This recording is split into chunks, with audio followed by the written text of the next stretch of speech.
बिस्मिल्लाहिर्रहमानिर्रहीम। Test number 2 है हमारे पास और इसका क्वेश्चन नंबर 91 है। A ferret is the same as a. अब यहाँ पे फेरेट की डेफिनेशन नीचे लिखी हुई है, कोई एक इनमें से। फेरेट हमें पता है Q is equal to CV।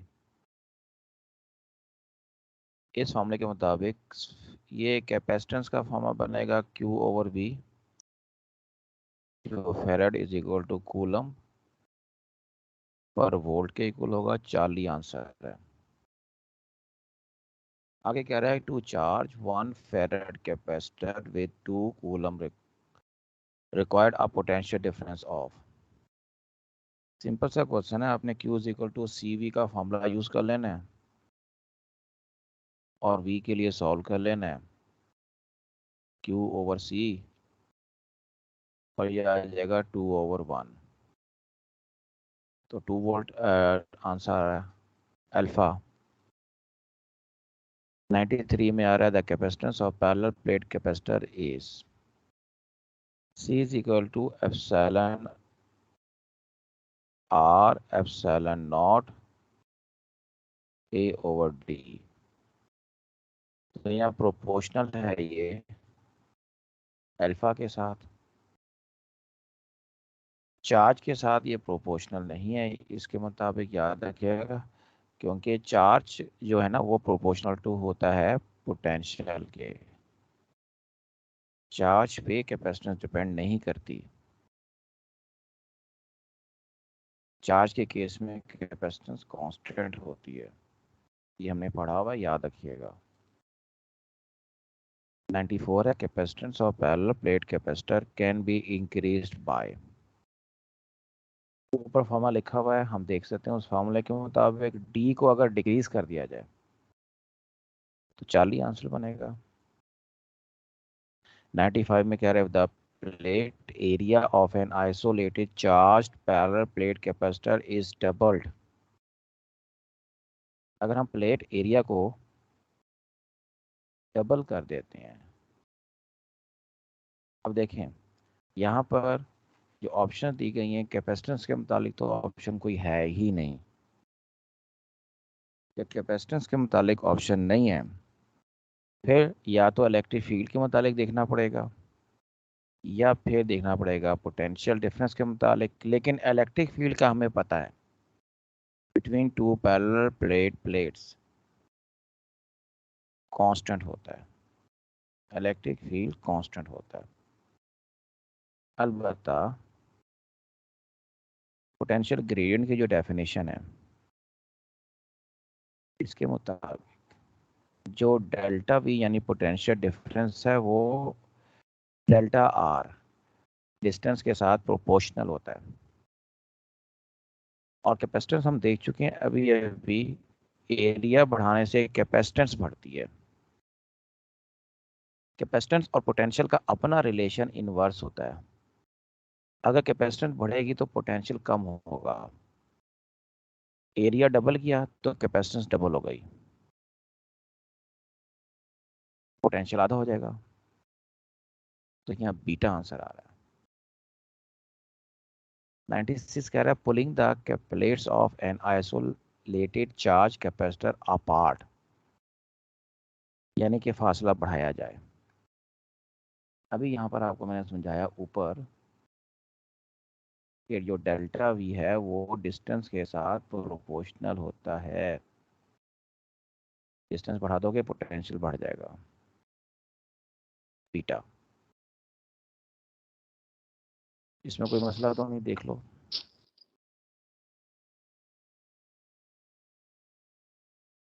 Next आपके पास 97 है। Two identical capacitors are connected in series. तो एक जैसे कैपेसिटर सीरीज में जोड़ दिए गए, तो सीरीज में होने की वजह से उनकी कैपेसिटेंस बन गई C/2 and 2 each identical to the first are connected in parallel। दो पिक पैरेलल में जोड़ी गई तो उनकी कैपेसिटेंस 2C हो गई। अब क्या है, the equivalent capacitance of series combination is dash the equivalent capacitance of parallel connection। इन दोनों की रेशियो ले लो, C/2 की 2C के साथ, ये बनेगा 1/4। इसका मतलब है सीरीज कम्बिनेशन की जो कैपेसिटेंस है वो पैरेलल कम्बिनेशन का 1/4 पोर्शन होता है। तो ये डेल्टा आंसर आ रहा है। 98 में कह रहा है a charged capacitor stores 10 coulomb at 40 volt, its stored energy is. Energy मालूम करनी है, फॉर्मूला होता है 1/2 CV²। 1/2। अब यहाँ पे देखा जाए तो C हमारे पास नहीं है, Q गिवन है, तो हम Q का फॉर्मूला होता है 1/2 QV, वो अप्लाई कर देंगे। दूसरा फॉर्मूला है, डायरेक्ट फॉर्मूला है। CV² से भी हल कर सकते हो, उसमें फिर C कैलकुलेट करना पड़ेगा, तो बेहतर है QV, डायरेक्ट फॉर्मूला है तो 1/2 QV, तो यही अप्लाई कर दो। यहाँ पे 10 है, यहाँ पे 40 है, तो ये आएगा 20 और 20 10 200 डेल्टा। 99 में कह रहा है capacitor A and B are identical, capacitor A is charged so it's it stores 4 joule of energy. ये टोटल एनर्जी है कैपेसिटर A के ऊपर, कैपेसिटर B अनचार्ज है। The capacitors are then connected in parallel।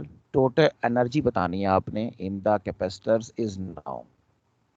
ये जरा देखें, आपके पास सिचुएशन ये है कि एक चार्ज कैपेसिटर है,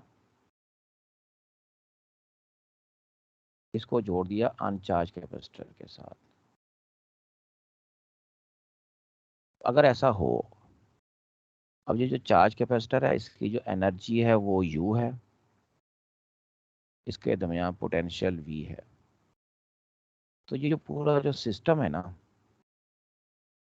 इसकी जो एनर्जी आएगी, सिस्टम की एनर्जी, वो टोटल एनर्जी का हाफ होगी, और दोनों का जो पोटेंशियल होगा वो टोटल पोटेंशियल का हाफ हो जाएगा। जो पहले कैपेसिटर का पोटेंशियल था उसका हाफ हो जाएगा। तो इसके मुताबिक आपके पास अगर 4 जॉल एनर्जी थी तो आधी हो जाएगी, 40 आंसर आएगा। लेकिन अगर आपसे पूछा जाता यहाँ पे किसी एक कैपेसिटर की एनर्जी, U1 पूछी जाती है, U2 पूछी जाती है, इसको U2 का नाम देते हैं, तो वो टोटल एनर्जी का भी हाफ होती, U/4, वो इन दैट केस। तो ये आप याद रखिएगा। अगर ये कहा जाता कि एक चार्ज कैपेसिटर को अनचार्ज कैपेसिटर के साथ पैरेलल में कनेक्ट किया है, अनचार्ज कैपेसिटर को कितनी एनर्जी मुंतकिल होगी, तो वो टोटल का 1/4, मतलब जो एनर्जी पहले वाले कैपेसिटर के पास थी उसका 1/4। पोटेंशियल बता हाफ ही है, क्योंकि पैरेलल कॉम्बिनेशन में पोटेंशियल सेम रहता है। 100 क्वेश्चन है, an air filled parallel plate capacitor has the capacitance of 1 picofarad। The plate separation is then doubled। अब आपने प्लेट सेपरेशन को डबल कर दिया, फासला डबल कर दिया, ठीक है। Wax dielectric medium is inserted completely filling the space between the plates।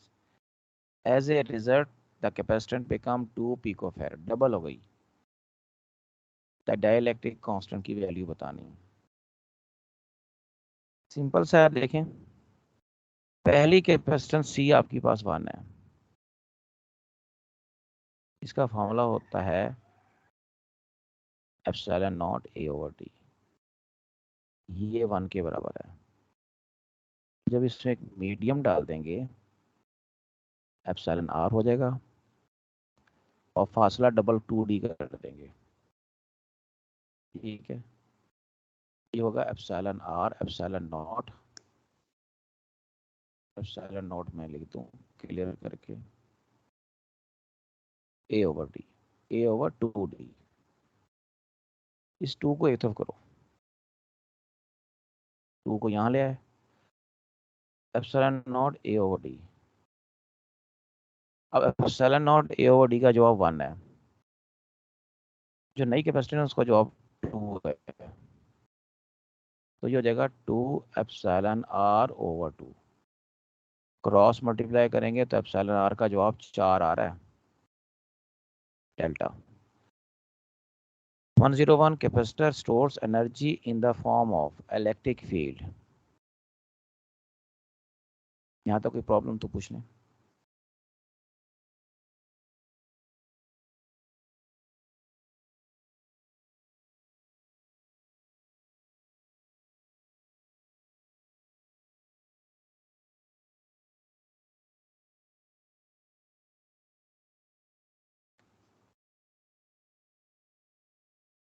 Next है 102।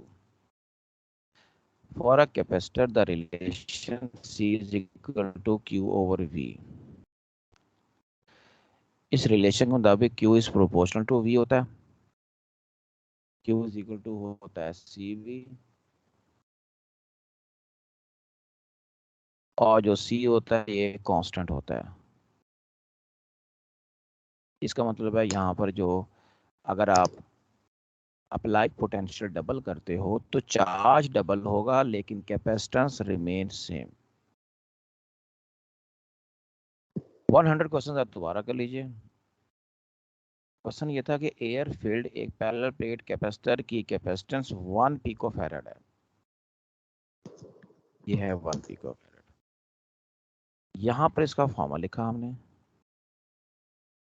Epsilon naught A over D. हमने कहा जी इसका जवाब 1 आ गया। अब कह रहा है the plate separation is then doubled, D को आपने डबल कर दिया और एक डाइलेक्ट्रिक इंसर्ट कर दिया। As a result of this capacitance 2 हो गई पिकोफैराड। सवाल ये है डाइलेक्ट्रिक कांस्टेंट कितना होगा। तो बड़ा सिंपल है बेटा, अब आप निकालोगे इसमें नया फॉर्मूला नई कैपेसिटेंस का, ये वाला जिसको मैंने लाइन खींची है। इसमें आप नीचे डिस्टेंस को 2d करोगे और जो एप्सिलॉन आर इसमें इंट्रोड्यूस करोगे। 2 को एप्सिलॉन आर के साथ लिख दिया मैंने, बाकी जो फैक्टर ये लिखा हुआ है दिस वन सारा, ये 1 के बराबर है असल में। इसको 1 किया, 2 को 2 से मल्टीप्लाई कर दिया,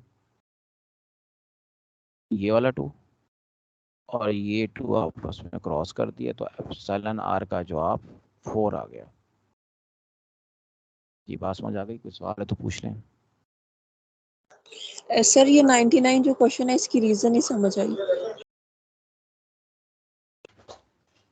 जब भी आप एक चार्ज्ड कैपेसिटर को अनचार्ज कैपेसिटर के साथ ज्वाइन करते हो तो आपका ये बन जाता है 2 कैपेसिटर का सिस्टम। आपके पास चार्ज कैपेसिटर का मतलब है उसकी एनर्जी U है, तो जब आप उसको किसी अनचार्ज से कंबाइन करोगे तो U एनर्जी में से U/4 एक कैपेसिटर के पास और U/4 दूसरे के पास होगी। दोनों को जमा करने तो टोटल एनर्जी सिस्टम के पास बाकी बचेगी U/2, यानी हाफ एनर्जी सिस्टम के पास बचती है और हाफ हीट एनर्जी में तारों के साथ जब ये चार्ज मूव करता है तो उसमें ज़ाया हो जाती है, बस समझ आई, उसमें शिफ्ट हो जाती है। तो यहाँ पे टोटल जी सर एनर्जी ठीक है। उसने जो एक कैपेसिटर की बताई 4 थी, तो जब अनचार्ज के साथ ज्वाइन किया तो पूरे सिस्टम के पास एनर्जी हाफ रह गई। लेकिन वो कहता ये वो जो अनचार्ज कैपेसिटर में कितनी एनर्जी स्टोर हुई है, तो उसका जवाब क्या होता? 1। 1 इधर रह जाती और 1 उधर होती, 1 1 2 हो गया टोटल। आगे आपके पास है इसमें 103, which of the following is correct relation for the energy. ये सारे ही हैं, ऑल ऑफ दिस। 104 भी आपको पता है कि 63% चार्ज जब डेवलप हो जाता है तो ये टाइम टाइम कांस्टेंट कहलाता है, अल्फा। आर सी टाइम है, इसका यूनिट सेकंड होता है,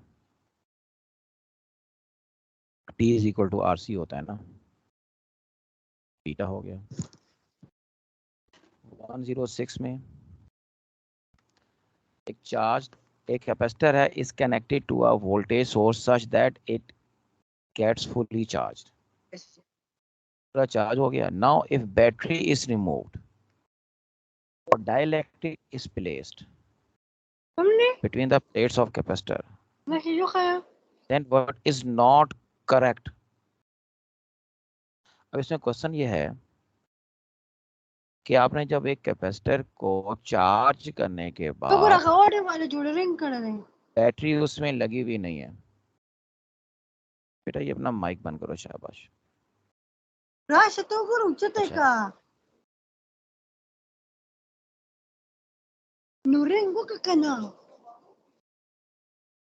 कैंसिल किए हुए जी मैंने म्यूट कर दिया, मजबूरी थी। Capacitor is connected to a voltage source such that it gets fully charged.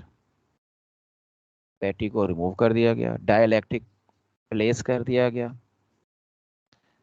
अब क्या क्या होगा, क्या नहीं होगा, पहले हम वो देख लेते हैं। 6 चीजें हैं इसमें जो मैंने आपको पढ़ा रखी हैं। नंबर 1, चार्ज सेम रहेगा, कैपेसिटेंस बढ़ेगी, जबकि एनर्जी,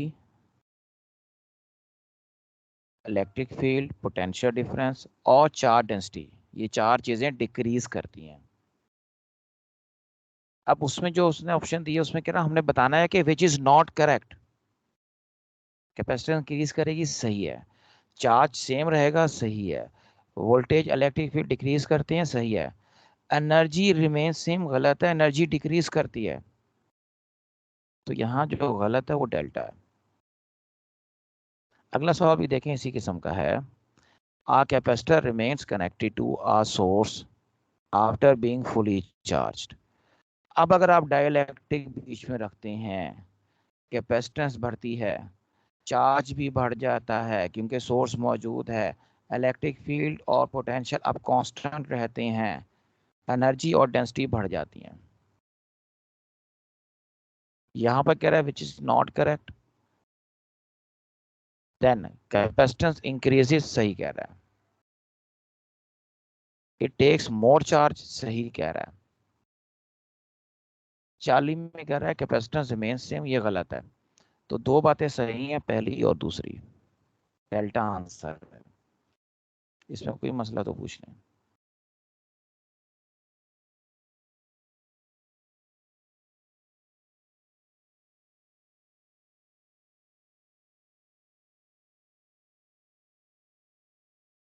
वन 108 है, net charge on a fully charge parallel plate capacitor is 0 होता है, ये हमने पढ़ा हुआ है। आगे चलें। 109, what must be the value of time constant such that, R और सी पता है, तो वैल्यू पुटअप करके मल्टीप्लाई करते हैं, यहाँ 1000 आ गया और इधर आ गया 0.5 माइक्रो का मतलब 10⁻⁻⁶। अब 10⁻⁻⁶ में से ये जो 1000 की पावर 3 बनेगी, ये हल हो जाएगी, 10⁻⁻3 बनेगा, 0.5 मिली बन जाएगा सेकंड में, अल्फा। आगे कह रहा है 110 के ऊपर, the time constant of a capacitor on introducing a dielectric medium बढ़ जाएगा। क्योंकि T is equal to R C है, जब C बढ़ेगा तो T भी बढ़ेगा और चार्जिंग स्लो हो जाएगी। ये भी तो पूछा जा सकता है चार्जिंग का, चार्जिंग यहाँ स्लो हो जाएगी।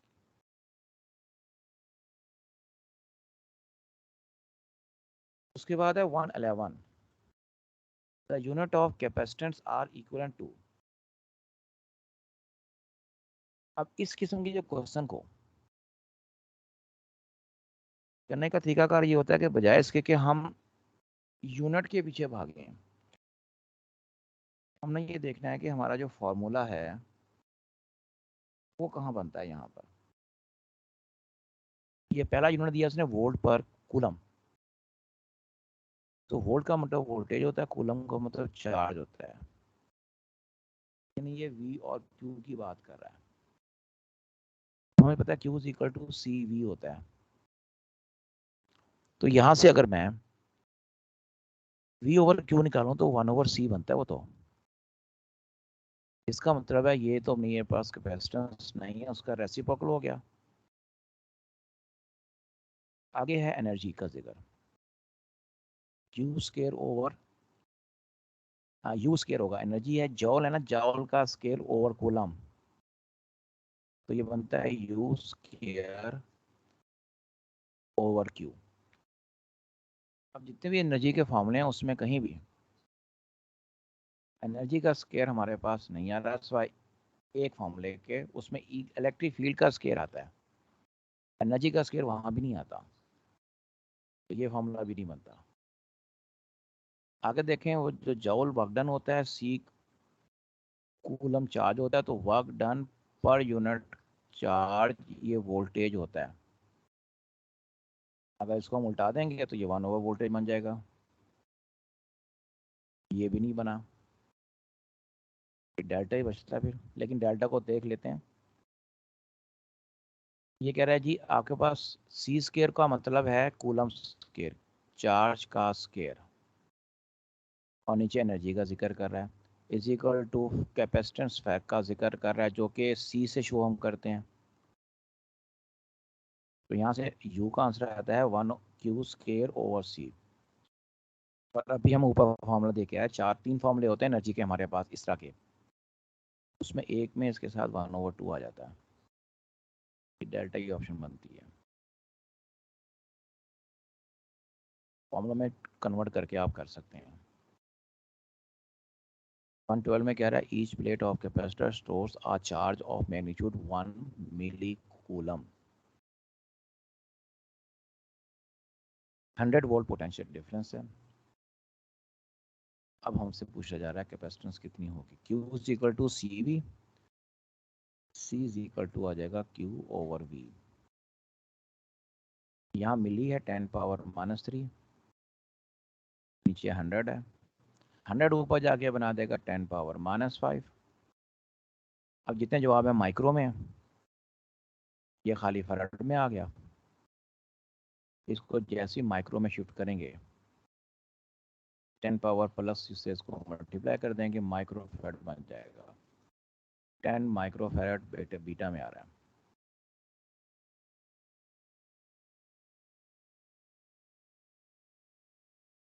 उसके बाद 113 है, इनमें से सही फॉर्मूला बताना है कैपेसिटेंस का।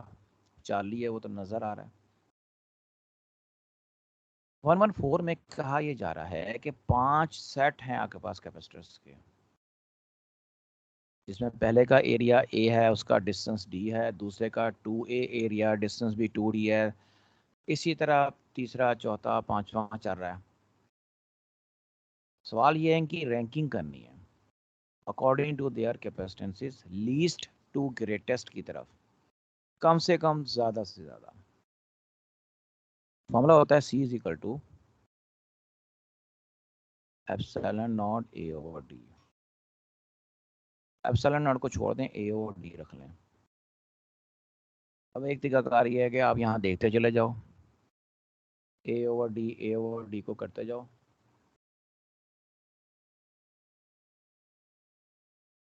तो इनको हल कर लें। जहाँ अब जिसका पहला है उसका जवाब A ओवर D आएगा,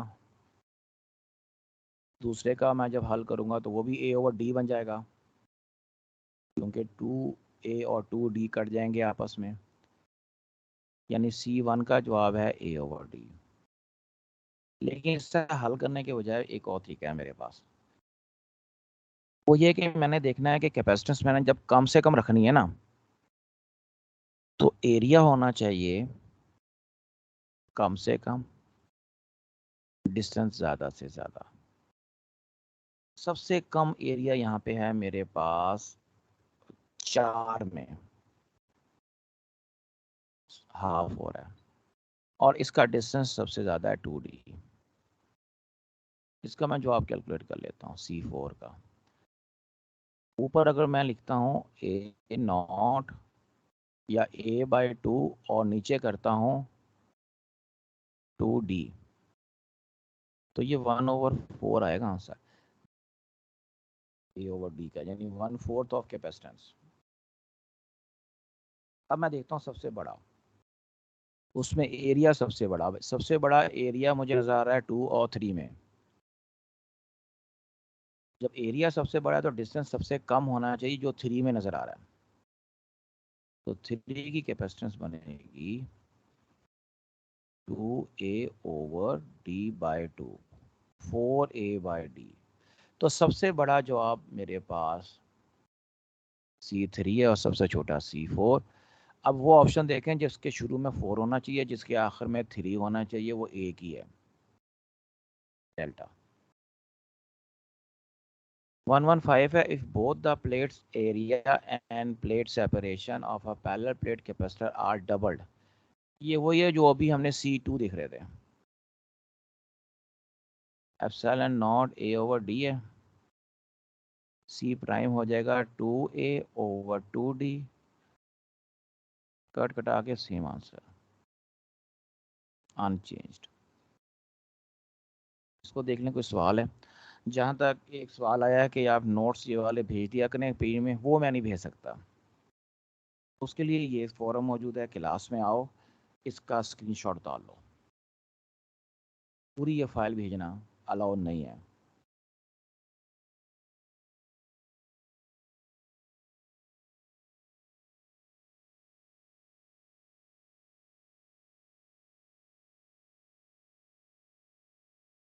one one six.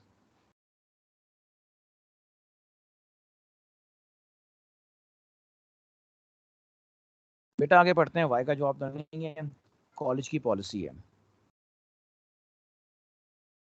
If the plate separation of an isolated charged parallel plate capacitor is doubled.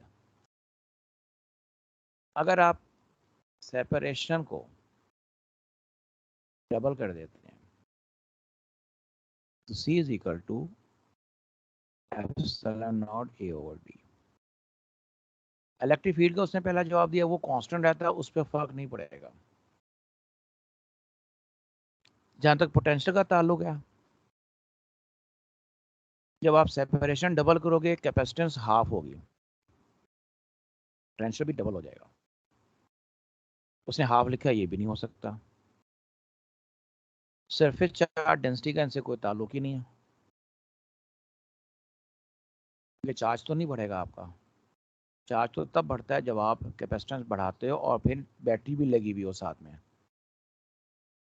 ऐसा कोई चक्कर यहाँ है नहीं, कोई बात इसमें सही नहीं है, डेल्टा आंसर है।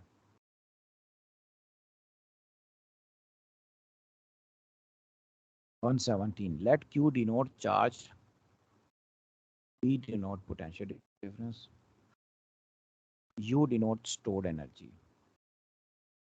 Of these quantities, capacitors in parallel must have the same। इनमें से कौन सी चीज पैरेलल में सेम होती है? Potential, P। उसके बाद कह रहा है 118, 20 माइक्रोफैरड का कैपेसिटर है, इसको 200 वोल्ट तक चार्ज किया, इसकी एनर्जी अब आपने बतानी है। अब एनर्जी का जो फॉर्मूला हमारे पास है,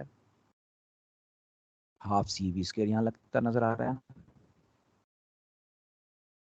क्योंकि C भी पता है और V भी पता है।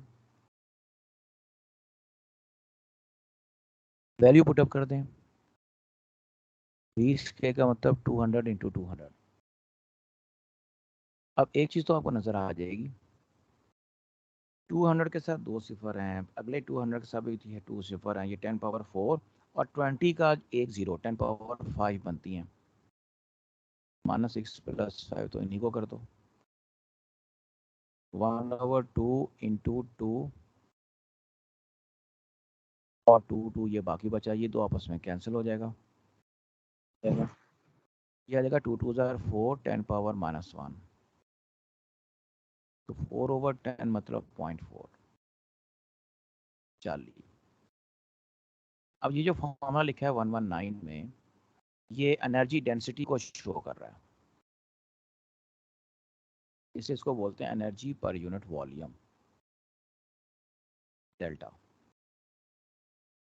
120 में कह रहा है a battery is used to charge a parallel plate capacitor after which it is disconnected, then the plates are pulled apart to twice their original separation. This process will double the, इनमें से कौन सी चीज double होती है? अब देखें, capacitance की बात करते हैं, epsilon naught A over D, inverse relation है, जब डी को डबल करोगे कैपेसिटेंस आधी होती नजर आ रही है। सरफेस चार्ज डेंसिटी की बात मैं पहले ही कर चुका हूँ, क्योंकि अब बैटरी नहीं लगी हुई, after which it is disconnected लिखा हुआ है, तो बीटा भी सही नहीं होगा। अब एनर्जी का जहां तक ताल्लुक है, एनर्जी का हमारे पास जो फॉर्मूला होता है, इसमें एक चीज है, इसमें क्यू कांस्टेंट है। अब ये सोचना हमने कि एनर्जी का कौन सा फॉर्मूला यहाँ लगाएं, तो आप देखें जब आपने बैटरी उतार दी, आपने चार्ज कांस्टेंट कर दिया, अब चार्ज नहीं बढ़ सकता। अब एनर्जी का वो फॉर्मूला लगाओ जिसमें चार्ज का जिक्र आता है। तो अभी हमने थोड़ी देर पहले एक क्वेश्चन में देख रहे थे, 1/2 U²/c, इसमें चार्ज कांस्टेंट है, तो U का रिलेशन C के साथ कैपेसिटेंस के साथ इनवर्स है।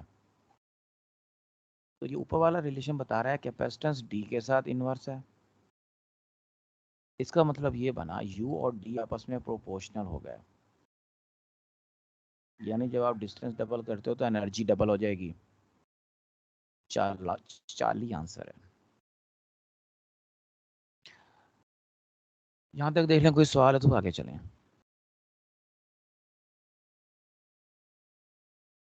सर 119 वाला दोबारा बता दो। 190 तो सीधे सीधा फॉर्मूला है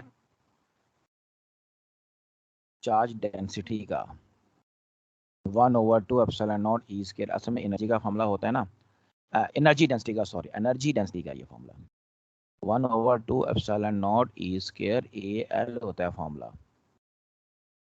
इसको जब आप वॉल्यूम से डिवाइड करते हो, एनर्जी पर यूनिट वॉल्यूम, तो ये आ जाता है 1/2 एप्सिलॉन नॉट ई स्क्वायर।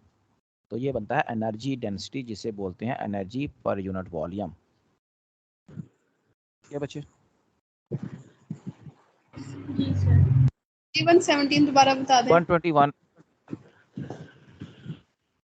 117 में जब आप कैपेसिटर्स को पैरेलल में जोड़ते हो, तो सवाल ये किया गया है कौन सी क्वांटिटी कांस्टेंट रहती है पैरेलल कॉम्बिनेशन में?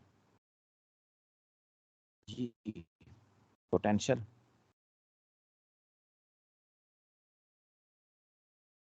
कांस्टेंट रहता है आपका, ठीक है।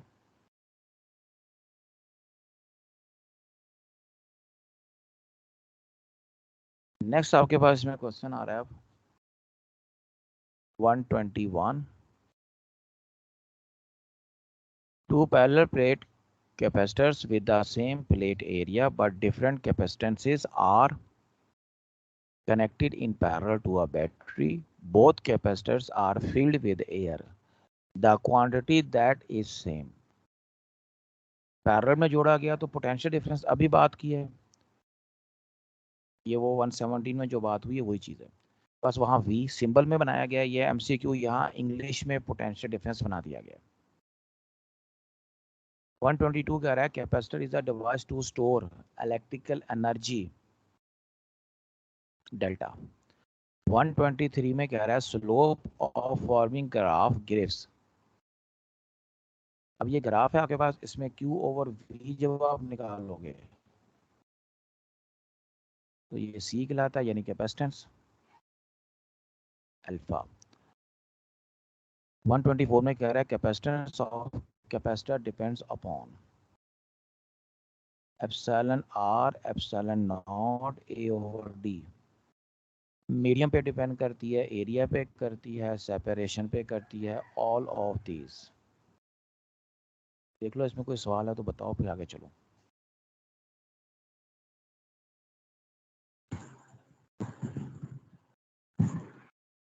वन 125 है wipers of a car work on. ये चार्जिंग डिस्चार्जिंग ऑफ कैपेसिटर है। 126 में कह रहा है charge on a capacitor is 20 microfarad. If voltage applied across its plate is 5 volt, then capacitance। Charge पता है, वोल्टेज पता है, कैपेसिटेंस निकालनी है, Q is equal to CV, और यहाँ से बना C is equal to Q over V। जवाब चूंकि माइक्रो में तो माइक्रो को मत छेड़ो, उसको सीधा रहने दो। 4 माइक्रोफैरड आंसर आ गया alpha. 127 a 2 microfarad capacitor which is initially uncharged। ये 50 किलो ओम रेजिस्टर एक स्विच और 100 वोल्ट बैटरी के साथ सीरीज में लगाया गया। जब स्विच को ऑन करोगे तो initial current in the circuit बताना है। अब इनिशियल करंट जारी बात है, कैपेसिटर के ऊपर तो अभी कोई चार्ज नहीं आया ना, तो V is equal to IR apply कर दो। V इसने दिया हुआ है हमें 100, R दिया हुआ है 50,000। ये दो सिफर तो इससे कैंसिल हो गया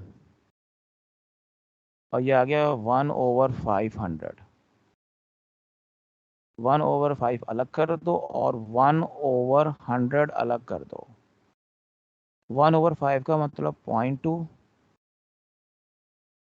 और इसको लेके जाना है चूंकि मिली में, तो इसको मल्टीप्लाई करो 10⁻³ के साथ, ये मिली एम्पेयर बन गया। इसको हल कर लोगे तो ये 2 मिली एम्पेयर, बाकी सब कट जाता है बीटा। इसमें कोई सवाल है तो देख लो।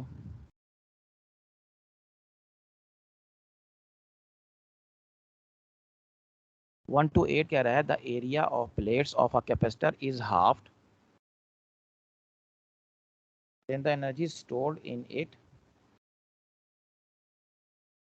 when connected to same potential source as previous is। अब एनर्जी बतानी है आपने। जब आप एरिया को हाफ कर देते हो, अब देखें आपने जब एरिया को आधा किया, इसके अंदर एक और चीज है कि 3 फॉर्मूले हैं या 4 फॉर्मूले एनर्जी के, कौन सा यूज करेंगे? Same potential source, same voltage source, वो फॉर्मूला जिसमें V का जिक्र आता हो और उसमें हमारे पास कैपेसिटेंस का जिक्र आता हो, क्योंकि C is equal to epsilon naught A over D के मुताबिक कैपेसिटेंस एरिया के साथ इनवर्स डायरेक्टली प्रोपोर्शनल होती है। तो जब मैं एरिया को आधा करूंगा मेरी कैपेसिटेंस हाफ हो जाएगी,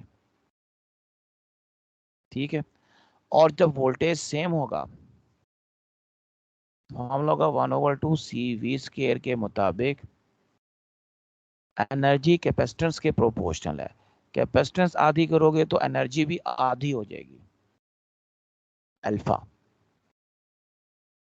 129 में कह रहा a capacitor of capacitance 6 microfarad is connected to a potential source such that it gains a charge of 6 microcoulomb on one of the plates. तो दूसरी प्लेट पे -6 माइक्रोकूलम होगा. What must be the energy stored in it? Q का formula निकाल लेंगे जिसमें energy का जिक्र आ रहा हो 1/2 Q²/C. Q स्केयर है तो 6 माइक्रोफैराड है तो 2 दफा ऊपर 6 माइक्रो लिखो, एक 6 माइक्रो नीचे आएगा, ये कट जाएगा, 3 माइक्रो बाकी बचेगा जॉल अल्फा. 130 में कह रहा था time constant for an RC circuit is found to be 1 millisecond if value of R is 200 ohm. What must be the value of C? RC की बात कर रहा है, T is equal to RC. 1 millisecond 1/1000. R की value आ गई 200. C calculate करना है तो C आपके पास आएगा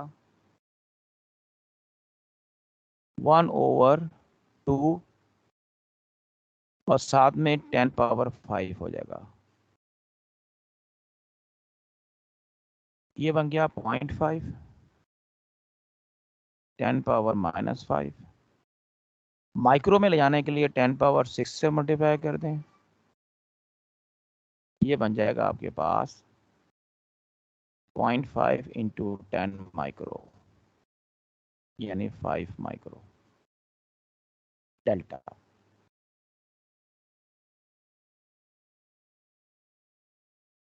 तो बेटा जी ये आपके सारे सवाल थे टेस्ट नंबर 2 क्रैश प्रोग्राम का.